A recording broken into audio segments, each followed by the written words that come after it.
Hi everyone. Hope everyone's able to hear me all right.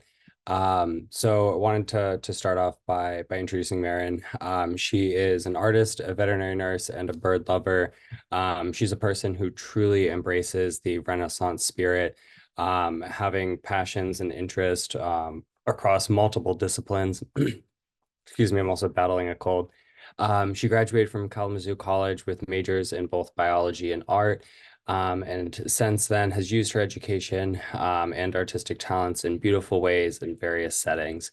She's currently working in the veterinary field and also was recently accepted into the International Alliance of Theatrical Stage Employees Union, which is a great accomplishment. Watching Maren grow this project has been a true pleasure. Her ideas, creativity, and commitment to wildlife have been absolutely inspirational. And I'm very excited for all of you to see what she accomplished and what she is continuing and will continue to accomplish beyond the scope of this year. And with that, I will pass it over to Maren. Um, Maren, how is your Wi-Fi situation? Do you need me to pull up your presentation? So far, it's good. I'll give a little wave if I need help, but I think it's good for now. So we're gonna hold steady and see how All we right, go. wonderful. Let me just share my screen. Oh, whoops.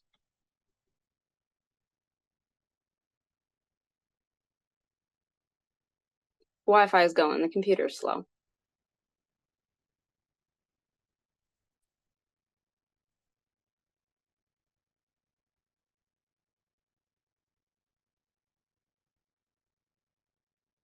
Has it popped up yet?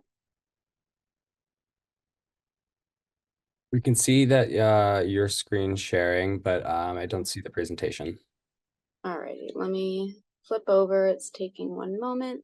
Thanks for your patience. Okay.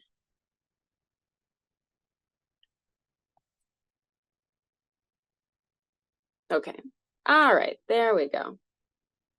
One day I'll get a non-geriatric computer, but here's what we've got for now. All right, thank you for that really lovely introduction, Adam. It's been incredible to have Adam guide me through this whole process. This is my first foray into using my skills and practicing as an artist with the lens of conservation, and I'm really excited to be doing it. So I'm going to go ahead and introduce my project, which is it's titled as The Songbirds Fly, and it's explorations in migration, obstruction, rehabilitation, exploring the dangers that birds face with building collisions in the city and how our response, what we're doing, and what work we are doing to help cultivate a more cohesive future for them in this environment.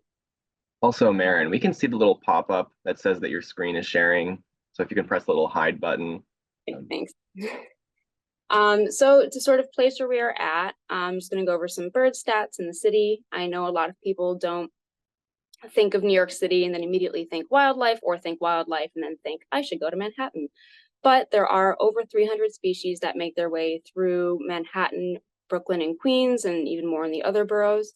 Across all of the boroughs, there are over 15 birding groups dedicated to seeing birds in a recreational sense, or with Project Safe Flight or Wild Bird Fund in a rescue and rehabilitation sense. There's a staggering amount of deaths per year due to building collisions, and this is a huge issue. It's very concerning, and even more concerning is that the Wild Bird Fund is the one and only licensed wildlife rehabilitation center in the city. So that brings about the question of, if we only have one center for rehabilitation for these injured and dying birds at the hands of the city that we built, what else are we doing to create a better future and a more cohesive future for us and this wildlife that is thoroughly enjoyed in the city? Just the sort of place where this threat is at globally, we are looking at a graph that sort of organizes the threats globally to different bird species. And while a lot of it is due to loss of habitat, we can see that residential and commercial development is right up there. So I think the conversation of how we are designing our cities, how we are constructing our buildings, and how we can prioritize conservation within those conversations to build a better world and a more cohesive world to exist better with our wildlife is a conversation we could be having in any city. So I don't know if many of you are familiar with birding at all, there is an app called eBird that many people use to track birds in their area. You can identify them by sound or by sight, and it's very interesting, very engaging. It's been very insightful. It is a huge database that allows scientists, naturalists, and researchers real-time data to birds' dispersal and abundance. And on the other end of that, New York City Audubon, through their Project Safe Flight, has developed dBird, which, rather than tracking the live birds in your area, allows them to accurately report the confirmed birds that have been injured or dead in the city, which is obviously not as much fun of data, but equally important. So I was really interested in this data. Obviously, they've done a lot of research the last couple of years and gotten a massive amount of data. They're just getting started off in 2024, but this pushed me, when we were considering the area of Manhattan, what areas could I focus on to see which ones are the most dangerous to the birds that pass through and where are the areas of higher impact. And if you look at the map, you'll see that there are areas that are not normally where you would find these bird lovers, and a lot more nature-based areas. But what could I do to target those sites and make people in that area more aware of these dangers? So going a little further back, when I started this presentation, I was looking at language as a segue to reflect and consider our relationship with birds, and how they kind of weave their way not only in our world, but weaving their way in and out of our language, and how we use them and how that relationship reflects what we have with them. So one painting that I had, which was a bird in the hand is worth three in the bush. The idiom expresses that what you have in your hand is more valuable than what you could possibly have in the future. And I think with conservation, this is a really important point where we are holding on to the world that we have, the species that we have, and doing what we can to cherish and preserve it, but also really trying to work towards a future where we do hope to have three or more birds in a bush. So I really like language as a way of as a lens of looking at our relationships with wildlife and animals in general. And as you can tell from the title of the series, I kind of ran with the next one. The expression "as the crow flies" implies a very easy, direct route from A to B. I think when we reference it, we kind of think of this, the idea of birds have this incredible power of flight, and if we could only have that ease of navigation through the world, and along with that, questioning whether or not that ease and direct path really does exist today. And given the data we have on bird death collisions and deaths and injury due to bird collisions, I would argue that we are kind of losing that ideal of this easy, direct path that we revere birds to have. So initially, when I was looking into the idea of obstruction and thinking about how to portray this interruption that the city sort of causes these birds to have and not make it a total bummer, I was looking at obstruction very solidly and trying to use different materials to interrupt, like working with these delicate paintings of these birds and trying to interrupt it with these very solid, very shiny, very metal-like slabs of duct tape. But tried experimenting it and thinking of it as very black and white. We have solid, we have sky, and that's kind of what we have here. And this prompted me to do more research into, okay, here's how the city is built. Here's kind of what it looks like. It does feel a bit impenetrable and a bit solid, but what are we doing to further this along? And what are we doing to build a better city? Not for us, but largely, also for us, but for the birds as well. And this led me to the remodel of kind of what our future could be if we took this issue seriously, and what we could be doing to really take commitment to building a city that is more friendly and welcoming to wildlife. So the Javits Center was a remodel done of this whole giant crystalline building, very shiny, very pretty, very fun. And it was very glassy. And when they renovated it, before and after, it caused a 90% decrease in bird building collisions, which is quite significant. They did this by replacing nearly all the glass. The new glass had decreased reflectivity by 50%. It blurred the reflections, making the distinction between sky and building a lot more distinct. And they had added these frit patterns all across the surfaces, which I'll explain in a second. And not only was it really beneficial and literally life-saving to these birds, but it increased energy efficiency for the building. And the installation of this green roof on the Javits Center gave New York City Audubon a whole slew of new opportunities to observe wildlife in the city.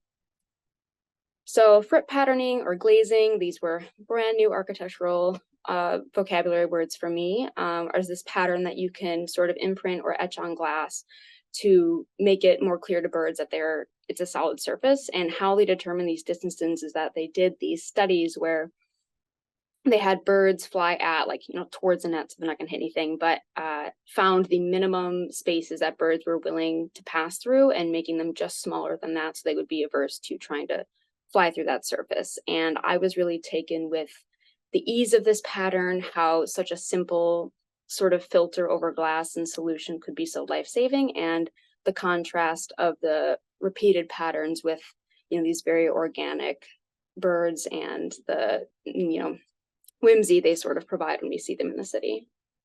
I had the chance to see these frits in the flesh. I kind of didn't realize that I had them, or I had a photo of them until I was going through some photos. I was able to talk with a friend who's an architect about various levels of when bird safety is or isn't considered at various levels of design, and wondering where along that path that we are to start prioritizing bird safety. There was a local law 15 passed in 2019 where certain new constructions in New York City are required to use bird safe materials.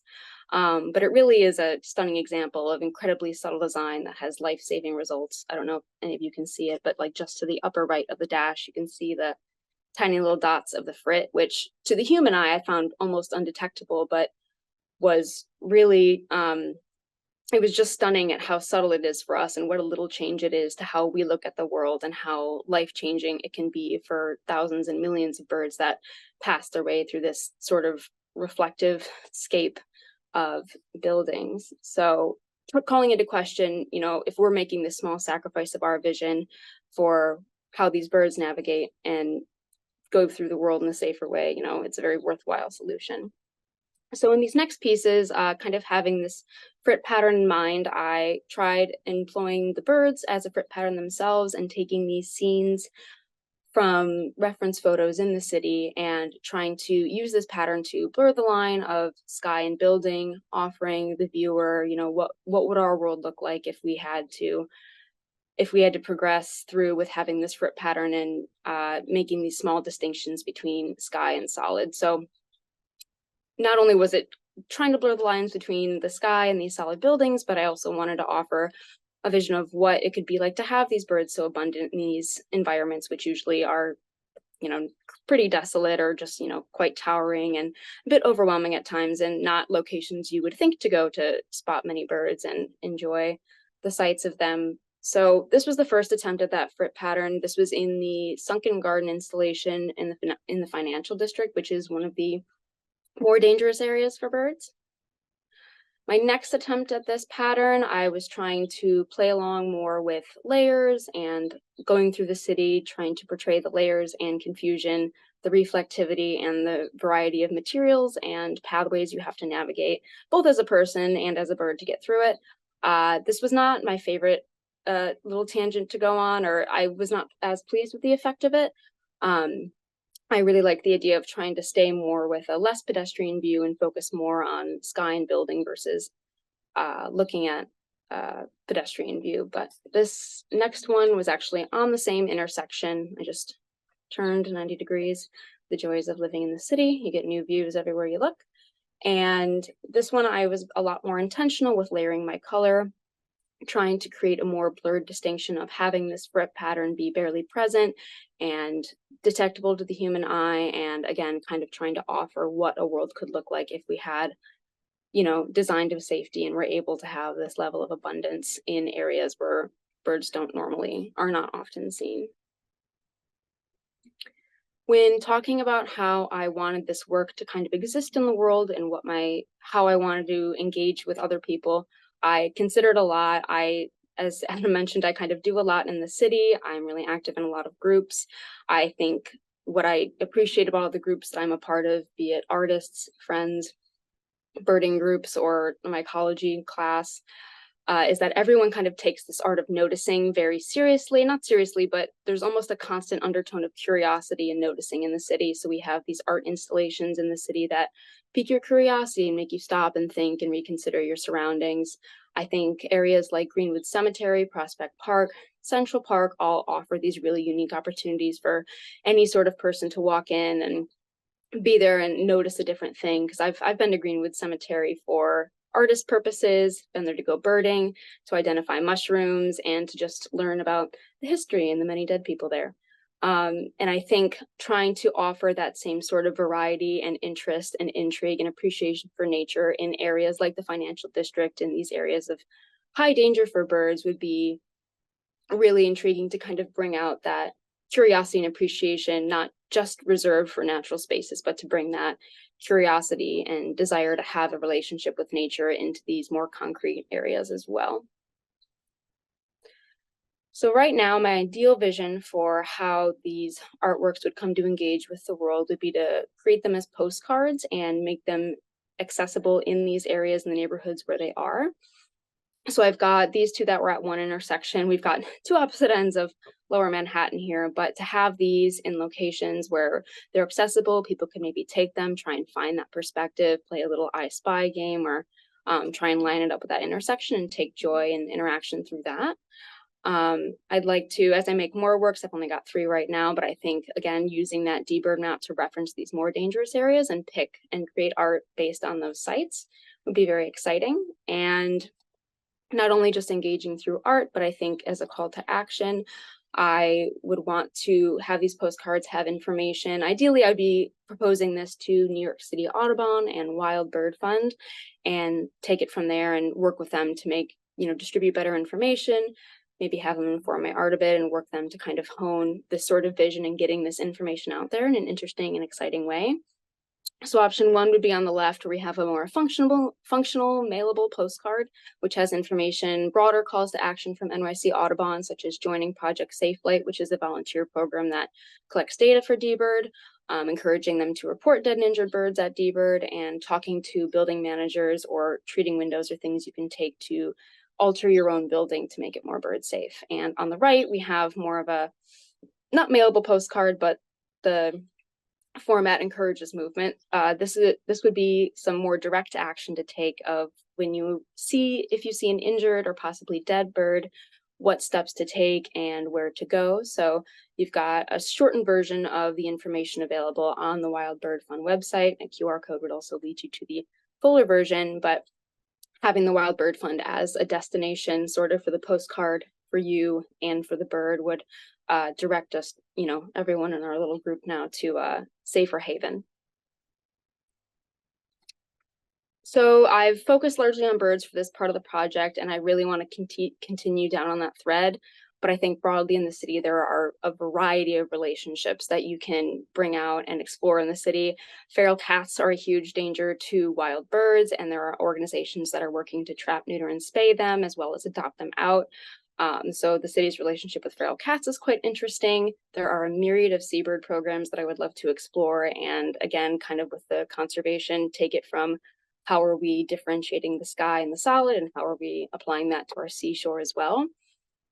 And everyone knows the New York City rats are a scourge and not always a pleasant thing to think about, but there are a lot of really interesting papers on, how papers and books on our fraught relationship with these rats. But I think it's really fascinating how their persistent existence not only affects like our day-to-day, but it affects our design in our buildings. It affects how we compost and dispose of our waste. And there's a million other questions you could ask. So I'm hoping to continue on the bird path now, but I really can't wait to try and delve into other relationships in the city as well. So I really want to say thank you for Creature Conserve for organizing this incredible opportunity. I feel really thankful to have been able to improve my skills as an artist, observer, and conservationist. I'm really thankful to be a part of so many mentors and mentees that have done such incredible work, and I've learned a lot from all these different artists, and I'm really excited to see what everyone has to offer. I'm very thankful for Adam Reno for his extraordinary generosity, patience, and kindness. This is something I've done for the first time, so I had a lot of questions and a lot of thoughts, and he was incredibly patient helping me guide me through that. And my dear friend Cara Dietz, who helped me polish this PowerPoint the last couple days to make it as nice as it looks today. And thank you to all my friends and family who were able to join us today, and I can't wait for the rest of the weekend.